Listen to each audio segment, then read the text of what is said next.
இது news first prime time sunrise. வணக்கம். நீங்கள் இணைந்து கொள்வது நியூஸ் ஃபர்ஸ்டின் காலை நேர பிரதான செய்தியுடன். குளோபல் டிவியூடாக சர்வதேசத்தின் பல பாகங்களில் இருந்து இணைந்திருக்கும் உங்கள் அனைவரையும் சந்திப்பதில் மிக்க மகிழ்ச்சி. விரிவான செய்திகளுக்கு முன்னர் இன்றைய தலைப்புச் செய்திகள். கல்வி பொதுத்தராதர உயர்தரம் மற்றும் 5ஆம் ஆண்டு புலமை பரிசில் பரீட்சை விடைத்தாள்கள் திருத்தும் பணிகள் இன்று ஆரம்பம்.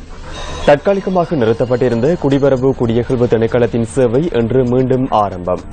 புறாத்தீவு வடக்கு கடற்பகுதியில் சட்டவிரோத மீன்பிடியில் ஈடுபட்ட 7 உள்நாட்டு மீனவர்கள் கைது. இந்தியாவின் 5 மாநிலங்களில் நிலவும் சீரற்ற வானிலையால் 2 லட்சத்துக்கும் அதிகமானோர் இடம்பெயர்வு.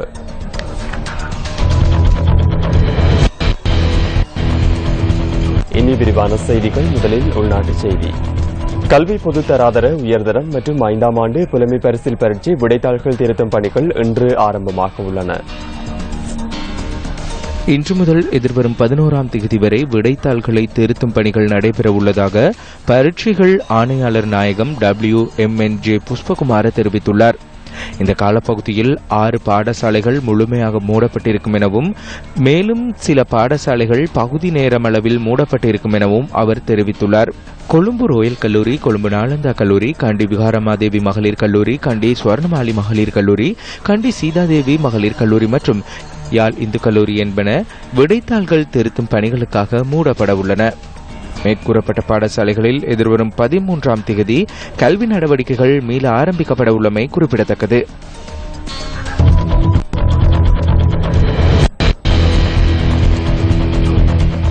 மத்தரமலையில் நிர்மாணிக்கப்பட்டுள்ள புதிய கட்டடத்திற்கு மாற்றப்பட்டமையால் தற்காலிகமாக நிறுத்தப்பட்டிருந்த குடிவரவு குடியகழ்வு திணைக்களத்தின் சேவை இன்று மீண்டும் ஆரம்பமாக உள்ளது. மத்தரமலையில் உள்ள சுகுருபாய புதிய கட்டிட தொகுதியில் இன்று முதல் சேவைகள் முன்னெடுக்கப்பட உள்ளதாக குடிவரவு குடியகழ்வு திணைக்கள ஊடக பேச்சாளர் லக்ஷான் டி சொய்சா தெரிவித்துள்ளார். எவ்வாறாயினும் கடவுச்சீட்டு பெற்றுக்கொள்ளும் ஒரு நாள் சேவை இன்றைய தினம் முன்னெடுக்கப்பட மாட்டாது எனவும் அவர் குறிப்பிட்டுள்ளார். இதேவேளை கண்டி, மாத்தரை மற்றும் வவுனியா ஆகிய பகுதிகளில் உள்ள மாவட்ட பிராந்திய அலுவலகங்களின் சேவைகளும் இன்று முதல் வழமை போல முன்னெடுக்கப்படும் எனவும் குடிவரவு குடியகழ்வு திணைக்களத்தின் ஊடக பேச்சாளர் குறிப்பிட்டுள்ளார்.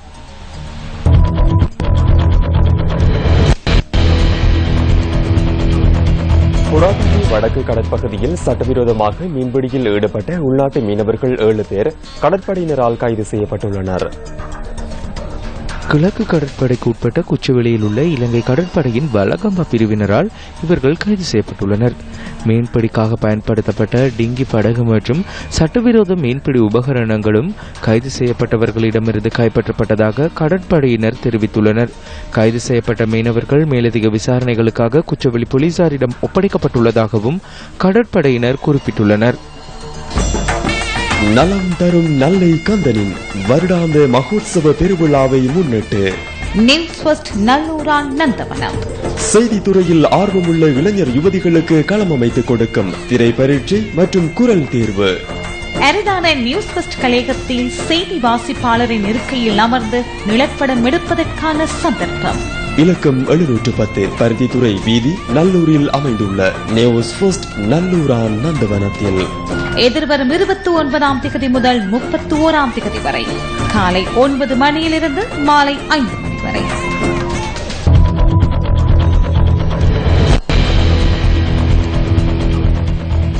பருத்தித்துறை தெற்கு கடற்பகுதியில் 50 கிலோகிராம் கேரள கஞ்சாவுடன் ஒருவர் கைது செய்யப்பட்டுள்ளார். கைது செய்யப்பட்டவரிடமிருந்து படகு ஒன்றும் சில உபகரணங்களும் கைப்பற்றப்பட்டுள்ளதாக கடற்படையினர் தெரிவித்தனர். கைது செய்யப்பட்டவர் மேலதிக விசாரணைகளுக்காக காங்கேசன்துறை போலீசாரிடம் ஒப்படைக்கப்பட்டுள்ளார்.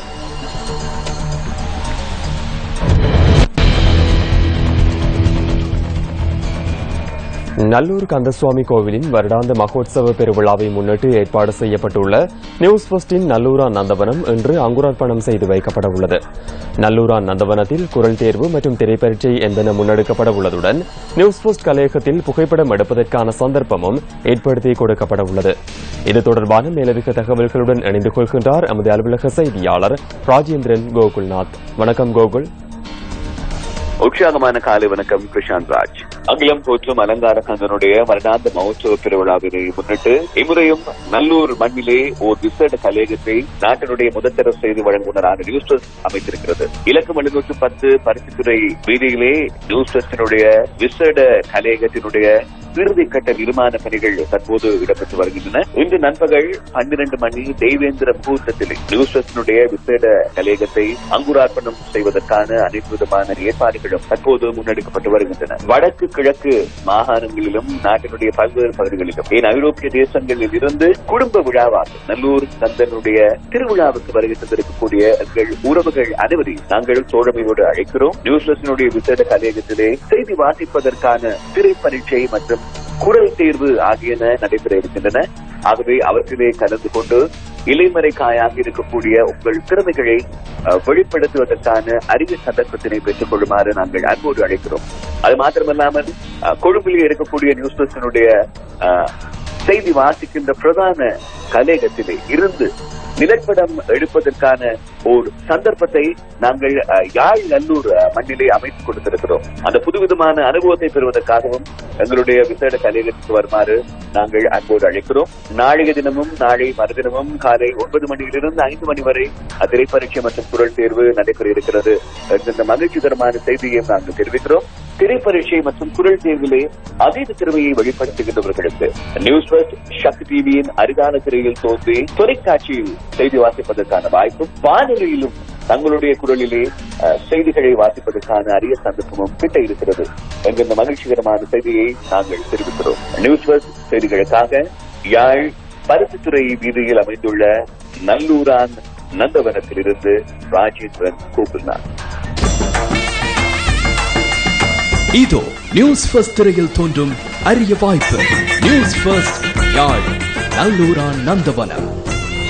இதுவரை தெரிவு செய்யப்பட்டோர் 2011 ஆண்டில் யாழ் சங்கானையை சேர்ந்த பாலசிங்கம் விஷ்ணு, 2013 ஆண்டில் யாழ் நாவட்குழியைச் சேர்ந்த மகாலிங்கம் தனுரூபன், 2014 ஆண்டில் கிளிநொச்சியைச் சேர்ந்த ஜெயஸ்ரீ ஹம்சிகா, யாழ்ப்பாணத்தைச் சேர்ந்த என் கௌதமி, அம்பாறையைச் சேர்ந்த குமாரலிங்கம் சாம்பவி, 2015 ஆண்டில் யாழ் வண்ணார் பண்ணையில் வசிக்கும் லதாஜினி மனோகரலிங்கம்.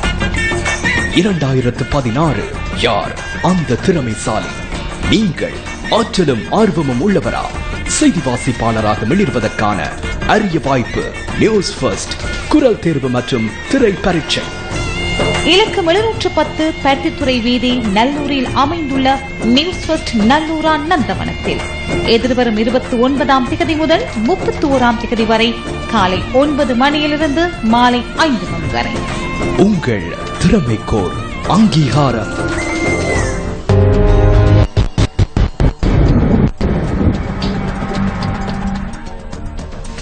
வானிலை தொடர்பான தகவல்களுடன் இணைந்து கொள்கின்றார் வளிமண்டலவியல் திணைக்களத்தின் வானிலை அதிகாரி முகமது சாலிஹின். தற்பொழுது நிலவுகின்ற வானிலையில் அடுத்த சில தினங்களில் சிறிதளவு மாற்றம் ஏற்படக்கூடும் என எதிர்பார்க்கப்படுகின்றது. மத்திய சப்ரகமுக மேல் தென் மற்றும் வடமேல் மாகாணங்களில் அடிக்கடி மழை பெய்யக்கூடும். நாட்டின் ஏனைய பிரதேசங்களின் பல இடங்களில் பிற்பகல் 2 மணிக்கு பின்னர் மழை அல்லது இடியுடன் கூடிய மழை பெய்யக்கூடும். சூரியனின் தெற்கு நோக்கிய நகர்வின் காரணமாக இன்று மதியம் சுமார் 12 மணி அளவில் குளமறிப்பு, தென்னியன் குளம் மற்றும் அம்பநாம போன்ற இடங்களுக்கு மேலாக சூரியன் உச்சம் கொடுக்கின்றது. கடல் பிராந்தியங்களை பொறுத்தவரையில் தென்கடல் பிராந்தியங்களில் தொடர்ந்தும் மணித்தியாலத்துக்கு 60 முதல் 70 கிலோமீட்டரிலும் அதிகரித்த வேகத்தில் பலத்த காற்று வீசக்கூடும். கொழும்பு தொடக்கம் காலி ஊடாக அம்மாந்தோட்டை வரையான கடல் பிராந்தியங்களில் அடிக்கடி மழை அல்லது இடியுடன் கூடிய மழை பெய்யக்கூடும். நாட்டை சூழவுள்ள ஏனைய கடல் பிராந்தியங்களில் சில இடங்களில் மழை அல்லது இடியுடன் கூடிய மழை பெய்யக்கூடும். காற்று மணித்தியாலத்துக்கு 30 முதல் 40 கிலோமீட்டர் வேகத்தில் மேற்கு அல்லது தென்மேற்கு திசையிலிருந்து வீசும். மன்னார் தொடக்கம் கொழும்பு காலி ஊடாக மாத்திரை வரையான ஆழமான ஆழமற்ற கடற்பிராந்தியங்களில் காற்றின் வேகமானது அடிக்கடி மணித்தியாலத்துக்கு 50 முதல் 60 கிலோமீட்டரிலும் அதிகரித்த வேகத்தில் வீசுவதுடன் குறிப்பிட்ட கடற்பிரதேசங்கள் கொந்தளிப்பாகவும் காணப்படும். இதேவேளை மாத்திரை தொடக்கம் அம்மாந்தோட்டை ஊடாக பட்டியில் வரையான ஆழமான ஆழமற்ற கடல் பிராந்தியங்களில் காற்றின் வேகமானது அடிக்கடி மணித்தியாலத்துக்கு 60 முதல் 70 கிலோமீட்டரிலும் அதிகரித்த வேகத்தில் வீசக்கூடும். இவ்வாறான சந்தர்ப்பங்களில் குறிப்பிட்ட கடல் பிரதேசங்கள் மிகவும் கொந்தளிப்பான நிலையில் காணப்படும்.